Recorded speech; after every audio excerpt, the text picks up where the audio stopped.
Sir దీని price ఏ విధంగా ఉందండి? రియో ప్లస్ మహీంద్రా ప్రైస్ వచ్చేసి 2,80,000 నుంచి మొదలవుతుంది. 2,80,000 నుంచి. ఓకే సార్, దీనికి డౌన్ పేమెంట్ ఎంత కట్టాల్సి ఉంటుంది? దీనికి డౌన్ పేమెంట్ వచ్చి 999 రూపాయల నుంచి స్టార్ట్ అవుతుంది. కేవలం 999. మనం ఈఎంఐ పెట్టుకుంటాము కదా, ఈఎంఐ ఎంత ఆప్షన్ ఎలా ఉంటుంది? ఈఎంఐ వచ్చేసి 10,999 రూపాయల నుంచి కస్టమర్కి ఈఎంఐ స్టార్ట్ అవుతుంది, మొదలవుతుంది. 10,900. ఓకే. మామూలుగా ఈవీ వెహికల్ అంటేనే దీని ఛార్జింగ్ గురించి రేంజ్ ఎంత వెళ్తుందని చాలా మందికి డౌట్ ఉంది.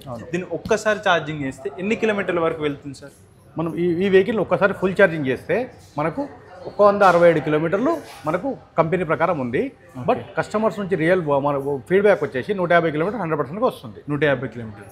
ఇప్పటి వరకు ఎన్ని వెహికల్స్ వరకు మహేంద్ర కంపెనీ వాళ్ళు 3 వీలర్ వెహికల్స్ సేల్ చేశారు? మేము ఇప్పటి వరకు 2,70,000 వాహనాలను విక్రయించాము ఆల్ ఓవర్ ఇండియా. 2,70,000 వాహనాలు. ఈ వెహికల్ తీసుకున్న తర్వాత ఎన్ని కిలోమీటర్లకు ఒకసారి మనం సర్వీస్ చేయించాల్సి ఉంటుంది సార్? మా ఈ రియో ప్లస్ వెహికల్ తీసుకున్న తర్వాత 2,000 ఫస్ట్ సర్వీస్ వచ్చేసి 2,000 కిలోమీటర్ చేయించుకోవాల్సి వస్తుందండి. దానికి అప్రాక్సిమేట్లీ మీకు ఖర్చు వచ్చేసి 400 రూపాయలు అవుతుంది. కేవలం 400 రూపాయలు, ఓన్లీ 400 రూపాయలతోటి. ఓకే. తర్వాత మళ్ళీ నెక్స్ట్ సర్వీస్ వచ్చేసి మీకు 50,000 రావాల్సి వస్తుంది. 50,000. ఓకే. మధ్యలో అవసరం లేదు. ఆ 50,000 వచ్చినప్పుడు 600 రూపాయలు అవుతుంది.